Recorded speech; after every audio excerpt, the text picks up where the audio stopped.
프랑스 프로축구 리그앙의 파리 생제르맹이 다음 시즌 원정 유니폼 모델로 국가대표 미드필더 이강인을 내세웠습니다. PSG는 구단 공식 홈페이지를 통해 2024년도 시즌 원정 경기에서 착용할 유니폼을 이강인은 우스만 덴벨레, 아슈러프 하키미 등 팀의 주축 선수들과 함께 다음 시즌 원정 유니폼 모델로 나섰습니다. 흰색 배경의 에펠탑에서 영감을 받아 형상화한 빨간색과 파란색 줄무늬가 그려진 다음 시즌 원정 유니폼은 PSG의 남녀 프로팀을 포함한 구단 산하 모든 팀이 착용할 예정입니다. PSG는 이번 유니폼에 대해 파리가 전 세계 스포츠의 수도가 될 준비를 하겠다는 의지를 담았다고 설명했습니다. 이어 1990년도 시즌과 1991년도 시즌 당시 파리 시민들이 입었던 상징적인 유니폼의 경의를 표하면서 구단의 새로운 세대에게 혁신 정신을 구현하겠다는 의미라고 밝혔습니다. 이강인은 파리 생제르맹 구단 역사상 처음으로 영입된 아시아 출신 선수로 지난해 여름 PSG에 입단한 이 팀의 주전 미드필더로 활약했습니다. 킬리안 음바페 등 유명 선수가 즐비함에도 이강인의 유니폼은 PSG에서 가장 많은 판매고를 올리기도 했습니다. 이에 PSG도 이강인 마케팅을 활용했는데요. 구단 역사상 처음으로 선수들이 한글 유니폼을 입고 공식 경기를 치르기도 했습니다. 지난해 12월과 지난 3월 두 차례나 PSG 전 선수가 한글로 마킹된 유니폼을 착용하고 리그 경기에 나섰습니다.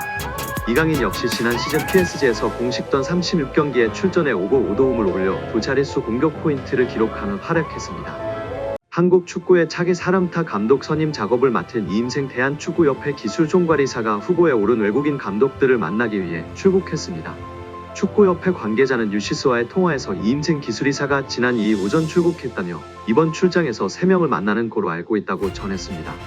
국가대표 전력강화위원회는 최근 변화를 겪었습니다. 정혜성 위원장이 지난달 28일 사의를 표명했고 일부 위원들도 함께 떠난 거로 전해졌습니다. 정 위원장은 전력강화위원회에서 우선순위를 결정한 후보들이 축구협회 수뇌부에서 받아들이지 않아 물러난 거로 알려졌습니다. 축구협회는 더는 감독 선임을 지체할 수 없다며 이임생 기술이사에게 새 감독 선임 작업을 맡겼습니다. 이에 이사는 전력강화위원회가 추린 후보들을 만나기 위해 출장길에 올랐습니다. 지금까지 최종 후보로 거론된 인물들을 종합하면 헤수스 카사스 이라크 대표팀 감독, 그레이엄 아놀드 호주 대표팀 감독이 있습니다. 이들은 현재 계약을 맺은 팀이 있는데다 한국과 함께 2026 피파 북중미 월드컵 아시아 지역 3차 예선을 치러야 하는 국가들입니다. 특히 이라크의 경우 한국과 같은 비조에 속해 협상 가능성이 떨어진다는 지적이 나오고 있습니다. 그리고 이 이사가 출국한 당일 다비트 바그너 전 노리치 시티 감독, 거스 포엣 전 그리스 대표팀 감독이 면접 대상 후보인 거로 밝혀졌습니다. 독일 출생인 바그너 감독은 미국인 양아버지의 국적을 달아 미국 국가대표팀을 소화한 이력을 가진 인물입니다. 은퇴 이후에는 지도자 길을 걸었고 잉글랜드 프로축구 챔피언십 허더즈필드를 맡아 2016년도 시즌 잉글랜드 프로축구 프리미어리그 승격을 이뤄내려 주목을 받았습니다. 이후 독일 샬케, 스위스 영보이스, 챔피언십 노리치 시티 등을 지휘했습니다.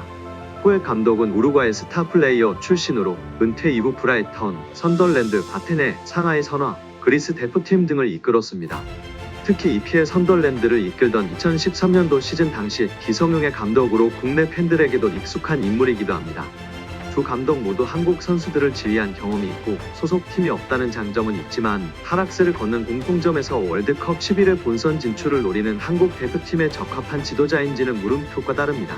파리 생제르맹 프랑스 프로축구 리그앙 3연패를 확정했습니다.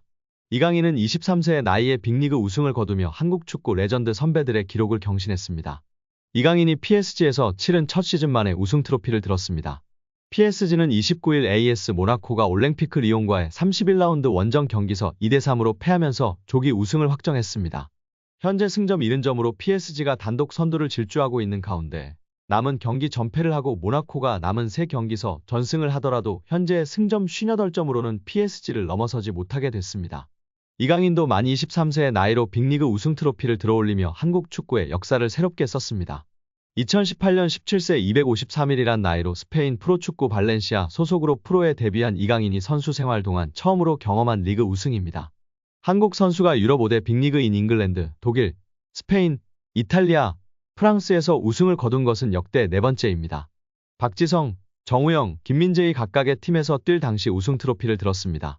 그 중에서 박지성 전북 현대 테크니컬 디렉터는 2008년, 2009년, 2011년 맨유 소속으로 3차례 우승을 거둔 바 있습니다. 횟수로만 따지면 6번째에 해당하는 이강인의 우승입니다. 김민재는 2022년도 시즌 이탈리아 세리에 리그 최고의 수비수로 선정되는 맹활약을 펼쳐 나폴리에 33년 만에 우승을 이끈 바 있습니다. 역대 우승 기여도로 따지면 김민재가 단연 가장 으뜸입니다. 독일 분데스리가 미넨 소속으로 뛸 당시 정우영이 2018년도 시즌 한 경기에 출전하고 2019년 리그 우승 트로피를 들었던 것을 제외하면 주축 선수로 활약하면서 뛰어 5대 빅리그 우승 트로피를 차지한 것은 실질적으로 이강인이 세 번째에 해당합니다. 실제 이강인은 카타르 아시안컵 전후로 6에서 7주가량 이탈했음에도 불구하고 총 30경기에 출전했습니다. 사실상 자신이 뛸 수 있는 시기 PSG의 대부분의 공식 경기에 모습을 비췄습니다. 리그 19경기, 유럽축구연맹 챔피언스리그 8경기, 쿠프 드 프랑스 컵 대회 2경기, 트로페 대 샹피용 1경기까지 총 30경기를 선발과 교체로 꾸준히 나섰습니다. 또한 실질적인 역대 최연소 우승 기록이기도 한데요. 공교롭게도 박지성과 김민재는 각각 우승을 거둔 2008년과 2023년 26세로 나이가 같았습니다. 이강인은 현재 그들보다 3살이 어린 23세입니다. 빅리그 우승 트로피가 이강인에게는 경험과 함께 더 좋은 선수로 성장할 수 있는 날개를 달아줄 수 있습니다. 한국 축구의 상징으로의 세대 교체도 착실히 진행되는 분위기입니다. 앞서 이강인은 지난해 열렸던 항저우 아시안게임에 출전해 금메달을 획득하면서 병역 문제도 해결했습니다. 남은 커리어 기간 내내 온전히 유럽 무대에서 활약할 수 있는 발판을 이미 마련해놨습니다. PSG 우승 멤버라는 선수 커리어에 프리미엄도 붙었습니다. PSG에서 오랜 기간 선수 생활을 하는 것은 물론 다른 빅리그 무대로 이적하는 것도 이전보다 더 용이해질 전망입니다. 이강인이 스페인 마요르카에서 옛 동료들과 함께 훈련하며 즐거운 시간을 보내며 팬들의 관심을 받고 있습니다.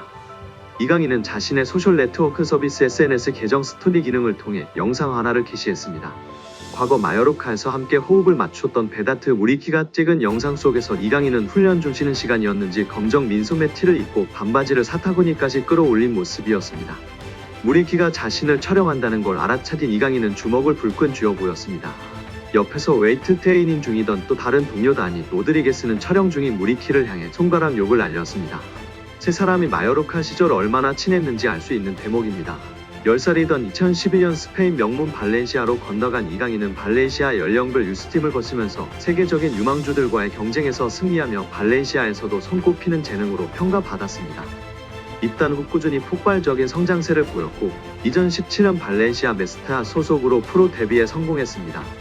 2019년도 시즌에는 팀 내 최고 유망주 대우를 받으며 활약했습니다.